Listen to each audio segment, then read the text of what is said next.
기도하겠습니다. 하나님, 말씀의 영으로 저희 가운데 임하여 주시옵소서. 주가 우리에게 깨닫게 하시는 것을 온전히 깨닫고 붙잡는 이 시간 되게 하여 주시옵소서. 예수님의 이름으로 기도합니다. 아멘. 오늘 교회력 마지막 주일입니다. 다음 주부터는 대림절 혹은 대강절로 주님의 오심을 기다리면서 새로운 교회력이 시작됩니다. 아직 2023년 12월이 남아 있지만 교회는 벌써 여러분 들어오실 때 본 것처럼 성탄 준비 시작했고 또 연말, 또 새해 많은 일들 준비하는 가운데 있습니다. 그러니 오늘 교회력의 마지막 주간에 여러분께 이렇게 여쭙고 싶습니다. 올해 시작하며 하나님 앞에 다짐했던 것들 잘 이루고 계십니까? 올해 시작하며 하나님 앞에 올려드렸던 기도의 제목들 모두 응답 받으셨습니까? 올해 아직 안 끝났어. 아직은 아멘이 안 나오고 기다리시는 중이죠. 작년 이맘때하고 생각하면 우리 공동체에 참 많은 일이 있었다 생각됩니다.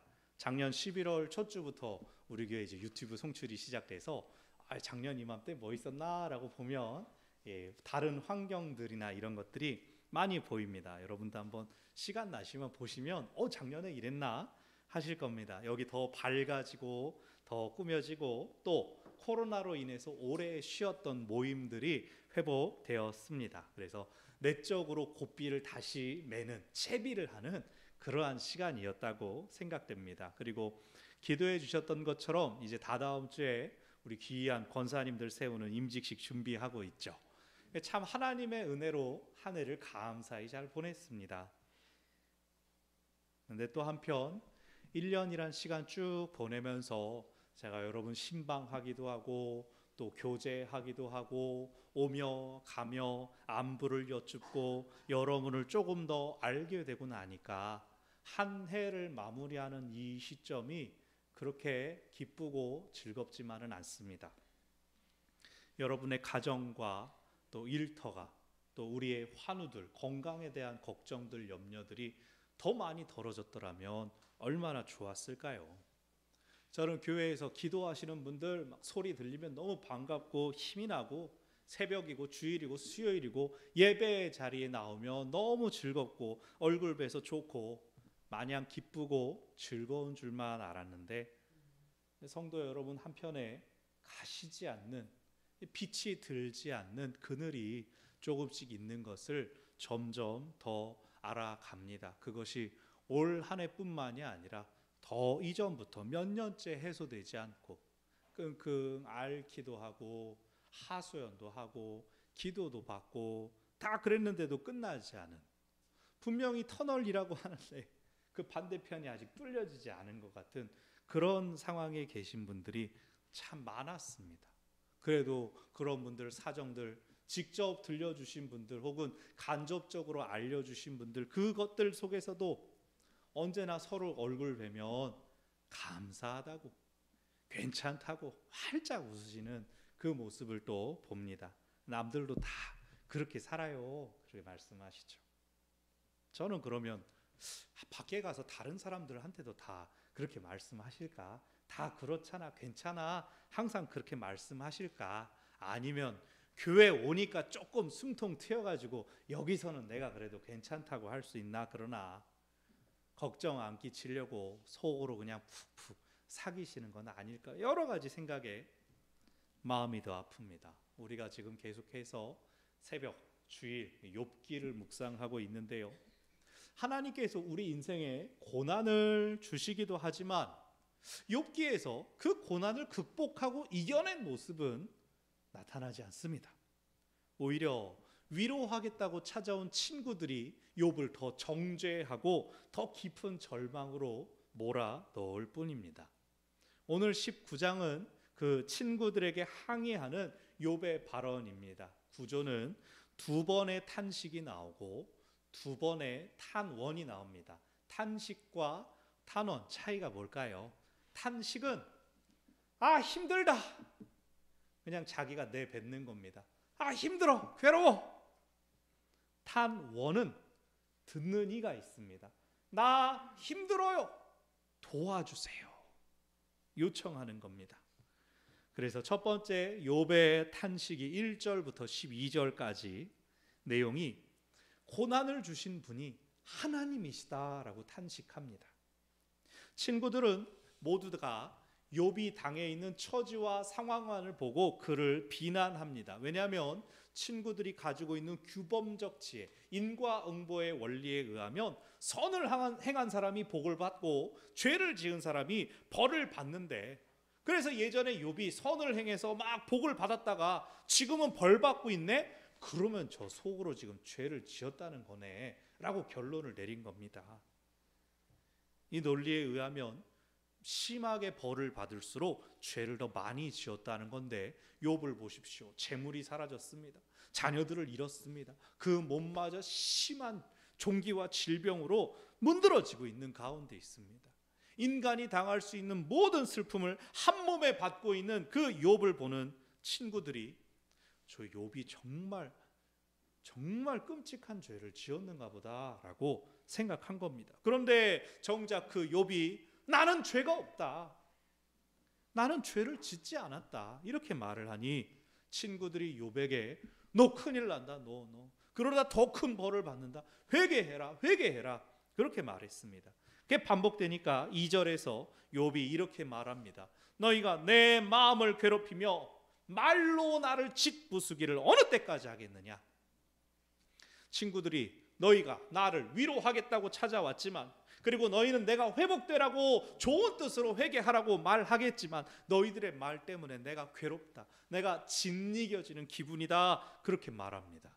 욥의 고난 하나님께서 주신 것입니다. 그런데 그가 죄를 지었기 때문이라고는 나오지 않습니다. 친구들은 그저 눈앞에 있는 모습만으로 욥이 죄를 지었을 거야 라고 추측하는 것이죠. 그래서 욥은 4절에서 설령 허물이 있다고 하자, 너희들 말대로 내가 잘못이 있다고 하자, 근데 나만 죄 있는 사람이냐? 5절 너희 말대로 내가 죄를 지었다고 한다면 그 증거를 좀 가져와 봐라. 친구들을 향해 이렇게 말합니다. 6절 하나님이 나를 억울하게 하셨다. 누가 봐도 욥의 고난은 하나님께서 주신 것입니다. 그런데 이유가 밝혀지지 않았습니다. 이유를 몰라서 제일 답답한 건 욥 자신인데 친구들은 모두 잘못된 비판만을 가하고 있습니다. 이때 욥에게 말씀하시고 가르쳐 주실 분이 누굽니까? 하나님께서 너 이거 잘못했다라고 누구를 보내서 하시든 직접 말씀을 들려주셔야 되는데 정작 하나님이 침묵하고 계십니다. 욥이 느끼기를 7절 하나님은 내가 당하는 괴로움에 대하여 부르짖어도 응답도 않으시고 정의도 행하지 않으신다. 오히려 하나님은 욥의 길을 막고 그의 영광을 거두어 가십니다. 희망을 뽑아버리시고 마치 욥을 원수처럼 대하신다라고 욥은 그렇게 느낍니다. 욥은 참 기가 막히지 않습니까? 여러분 1장에서 욥은 당대에 의롭고 경건한 사람으로 자기 자신도 예배에 열심을 다하였을 뿐 아니라 혹시 자기 자녀들이 흥겨운 기분에 하나님께 죄를 지을까 봐 그들을 위하여 더 예배했던 사람입니다. 그런데 어째서 그가 하나님께 원수 같은 취급을 받아야 됩니까? 그래서 욥은 고난으로부터 오는 괴로움을 가지고 있고 거기에 더하여 하나님께서 자기에게 응답하시지 않는 괴로움을 겪고 있었습니다. 거기다가 욥을 더 힘들게 하는 게 뭐라고요?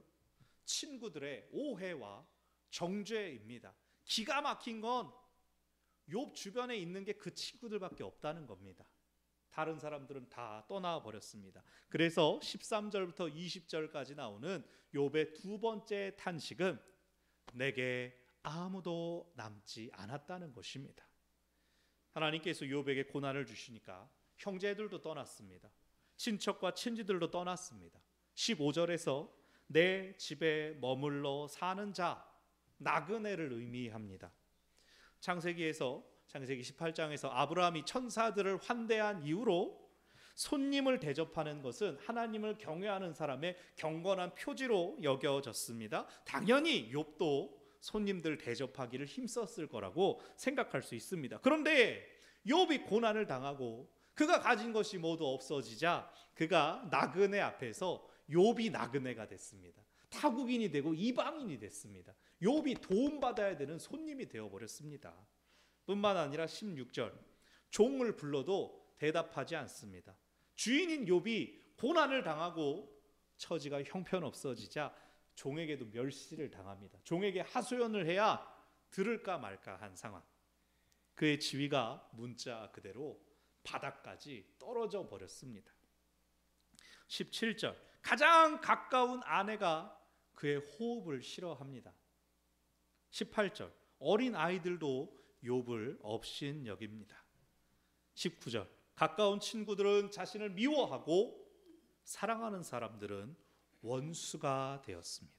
하나님께서 나를 원수처럼 대하신다라는 말과 좋은 대꾸를 이루는 표현입니다. 하나님도 사람도 모두 나를 원수처럼 여기는구나. 아무도 의지할 사람이 남지 않았습니다. 그의 비참한 처지는 20절의 표현, 내 피부와 살이 뼈에 붙었고 남은 게 잇몸뿐이구나. 이것은 이빨에 붙어있는 살가죽까지도 다 닳아 없어질 정도로 형편없는 아주 비참한 처지라는 것을 보여줍니다. 욥이 부유하고 풍성할 때 가까이 있는 사람들을 사랑하고 아끼고 베풀어 주었습니다. 인과응보의 원리는 무엇입니까? 뿌린 대로 거두니까. 자기가 그만큼 사랑하고 베풀었으면 그것이 힘들 때 돌아와야 되는 게 아닙니까? 그런데 그가 뿌리고 흘려보냈던 사랑이 적이가 되고 미움이 되고 조롱과 멸시가 되어서 그에게 돌아오고 있습니다. 이렇게 두 가지 탄식을 뱉은 욥은 그나마 자기의 소리가 닿는 두 그룹을 향해 탄원합니다. 첫 번째는 21절, 22절 친구들입니다. 친구야, 나를 불쌍히 여겨다오. 나를 불쌍히 여겨다오. 두 번 반복합니다. 강조하는 겁니다. 자기를 찾아온 친구들이 원래의 목적을 회복하여 주기를 부탁하는 겁니다. 날 위로하려고 오지 않았니?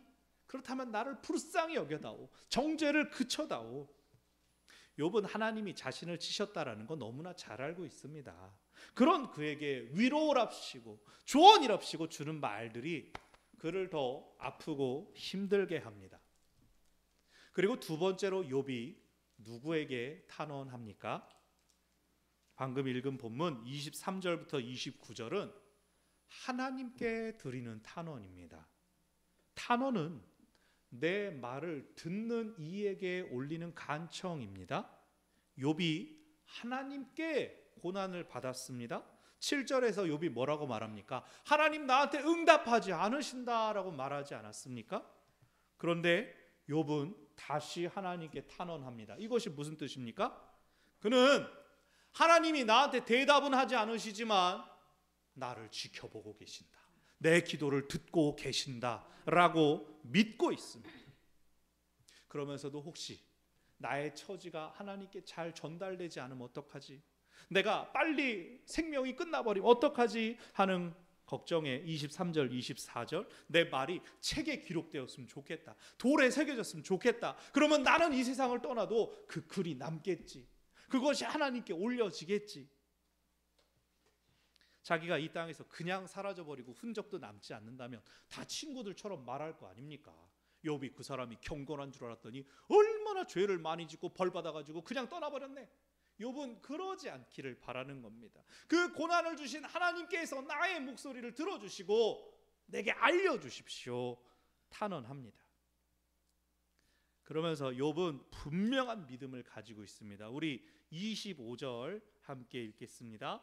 내가 알기에는 나의 대속자가 살아계시니 마침내 그가 땅 위에 서실 것이라. 아멘. 대속자, 구원자, 후견인, 변호인 이런 뜻으로도 해석됩니다. 그가 땅 위에 서실 것이다 라고 하는 것은 지금 땅 위에 계시지 않는다는 뜻입니다. 지금 그는 하늘에 계십니다. 사람과 떨어져 계십니다. 욥은 자신이 고난당해서 비참한 처지 가운데 있지만 하늘로부터 구원자가 오실 것이라고 믿습니다. 내가 그분을 분명히 볼 것이다, 만날 것이다 라고 믿습니다. 26절 내 가죽이 벗김당한 뒤에도 육체 밖에서 하나님을 보리라.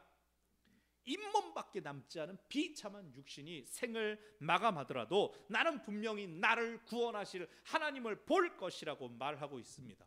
아니, 내게 고난을 주셨는데, 하나님께서 내게 벌을 주셨는데 어떻게 나의 구원자가 되실 수 있다고 말합니까? 욥은 하나님이 나의 의로움을 아신다고 믿는 겁니다. 하나님은 나의 죄 없음을 알고 계신다. 그렇기 때문에 하나님께서 나를 이대로 버리지 않으실 것이다. 나를 구원하기 위하여 이 땅 위에 내려오실 것이다 선언합니다. 그리고 27절, 내가 그를 보기를, 내 눈으로 그를 보기를 낯선 사람처럼 하지 않을 것이라.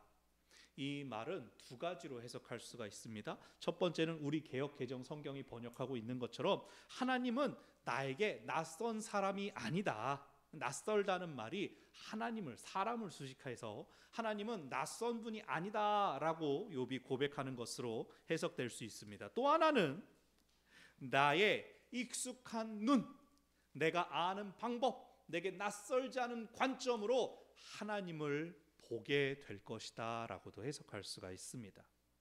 나의 눈으로 하나님을 볼 것이다, 이 욥의 말이 42장 5절에서 이렇게 성취됩니다. 내가 주께 대하여 귀로 듣기만 하였사오나 이제는 눈으로 주를 배움나이다.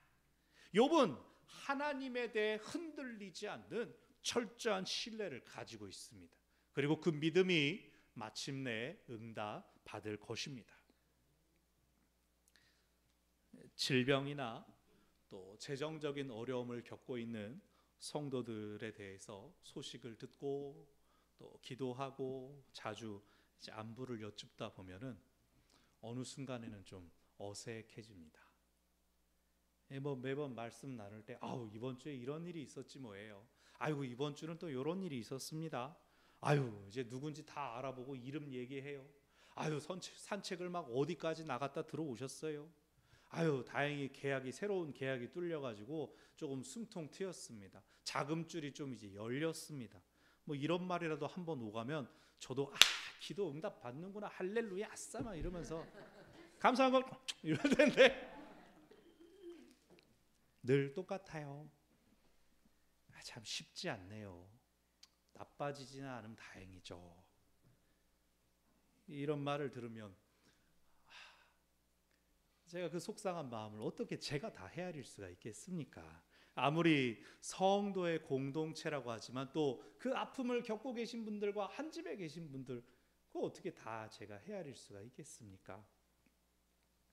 제 예전에 섬겼던 교회에서 청년 모임을 막 진행하고 있었습니다. 함께 막 찬양을 하면서 우리 또 그동안 안 나오고 있는 친구들 좀 다시 나오면 좋겠다 막 기도를 하고 있는데 갑자기 교회 문이 벌컥 열리더니 오랫동안 안 나오던 제일 어린 자매가 들어오는 겁니다. 우리 깜짝 놀라가지고 막 할렐루야 그러면서 막 진행하고 있던 찬양 콘티를 막 바꿔서 막 축복하는 노래 부르고 막 신난다고 막 그러면서 저는 막 청년 회장한테 막 눈짓을 보내가지고 오늘은 밥 먹어야 되는 날 아닙니까? 막 간식 같은 거 집어치우세요 막 해가지고는 참 우리끼리 막 신이 났어요.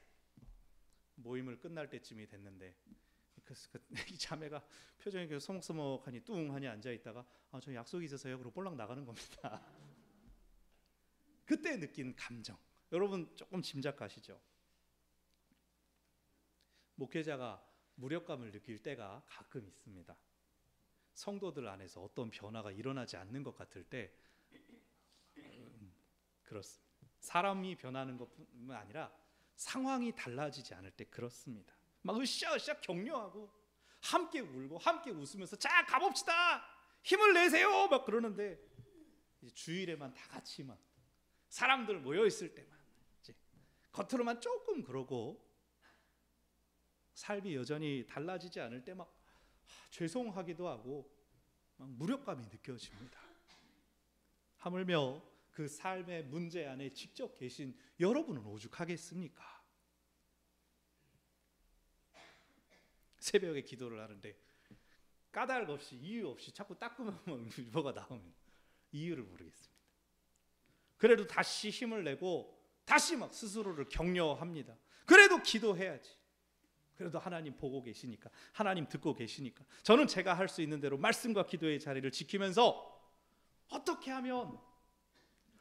하면 예배 혹은 또 교제의 자리에서 어떻게 하면 하다못해 지나가다 보이는 조화 꽃다발 하나를 놓더라도 어떻게 하면 성도들이 좀 봤을 때 어머 예쁘다, 아유 기분 좋다 하실 수 있을까 궁리합니다.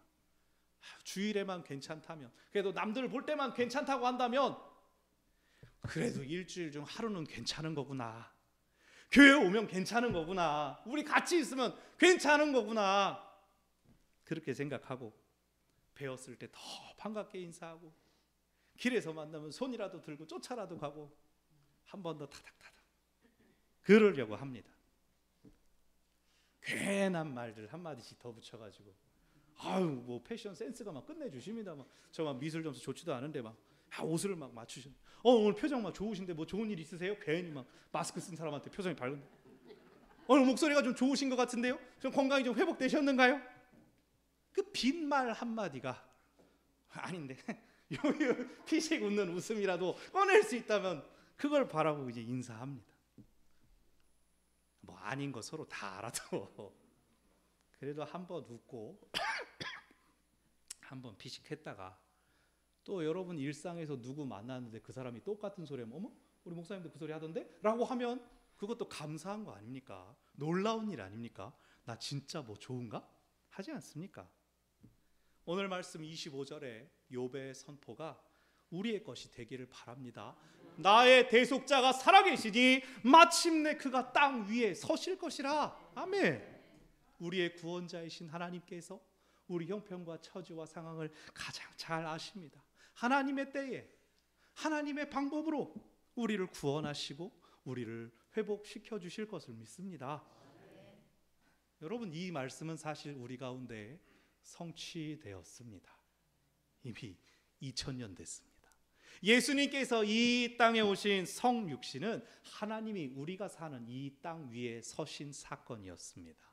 예수님의 십자가는 우리의 죄와 연약함을 함께 못 박았습니다. 할렐루야. 우리에게는 영원한 생명의 약속이 주어졌고 이제 우리는 우리의 힘과 능력이 아니라 예수의 힘과 능력으로 살아갑니다. 당장은 변하지 않는 것처럼 보여도 여전히 멈춰 있고 점점 더 나빠지기만 하는 것처럼 보일지라도 예수님께서 우리 삶을 인도하시고 우리와 동행하시니 우리의 삶은 보이지 않는 영역으로부터 고쳐지고 회복되고 있음을 믿습니다. 우리가 그럼 죽고 나서 보나요? 이 세상 떠나고 나면 아이고 그때 구원이었지, 그때 하나님 보게 되나요? 아니요. 27절 보십시오. 우리의 낯설지 않은 눈으로, 우리에게 익숙한 눈으로 하나님을 보게 될 것입니다. 하나님의 구원을 보게 될 것입니다. 내가 아는 방법, 내게 익숙한 기도응답으로 하나님께서 우리에게 나타나시고 하나님의 살아계심을 보여주실 것입니다. 아하, 이건 하나님께서 하셨다. 할렐루야, 하나님께서 밖에 이렇게 하실 분이 없으시다. 그 고백이 있을 겁니다. 교회력의 마지막인 오늘 이 구원의 약속을 든든히 붙잡으시기를 바랍니다. 말씀을 정리합니다. 중앙 루터 교회의 최주은 목사님의 글에서 일부분을 인용했습니다. 독일에서는 이 교회력의 마지막 날인 왕이신 그리스도 주일을 영원의 날 혹은 죽은 자의 날이라고도 부른답니다.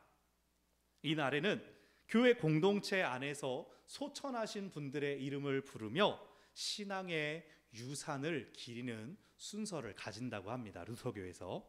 이것은 죽은 사람을 이게 아니라 아하, 우리의 생명이 이 땅이 아니라 하늘에 속했구나, 그것을 공동체가 함께 확인하는 것이죠. 올 한 해 우리 공동체에서 먼저 하나님의 부르심을 받은 분들, 고 김정순 권사님, 고 김매화 집사님, 고 기봉순 권사님, 고 조광추 장로님이셨습니다. 올해 부모님 상을 당하신 우리 교우들이 계셨습니다. 우리 임명숙 피택 권사님, 장재욱 권사님, 정신환 권사님, 백영자 집사님입니다. 여전히 우리는 이 땅에서 살며 이 땅에서 하나님의 구원을 경험하고 하나님의 살아계심을 확인하기를 사모합니다. 그러한 믿음의 삶을 살며 구원의 완성을 향하여 나아갑니다. 살아계신 하나님, 우리의 왕 되신 그리스도께서 우리와 함께 계십니다. 여전히 답답하고 여전히 막막할지라도 마침내 우리는 이 땅에서 하나님의 도우심과 구원의 완성을 보게 될 것입니다. 기도하겠습니다. 살아계신 하나님, 오늘 우리와 함께 계시고 앞으로도 우리와 함께 하실 것을 믿습니다. 당장 눈에 보이는 현실들이 높은 벽처럼 여겨질지라도, 끝이 없는 동굴처럼 여겨질지라도 나의 구원자가 살아계시니 마침내 그가 땅 위에 서실 것을 믿는 믿음으로 또 하루를 살아가는 하나님의 사람들 저희가 되게 하여 주시옵소서. 예수님의 이름으로 기도합니다. 아멘.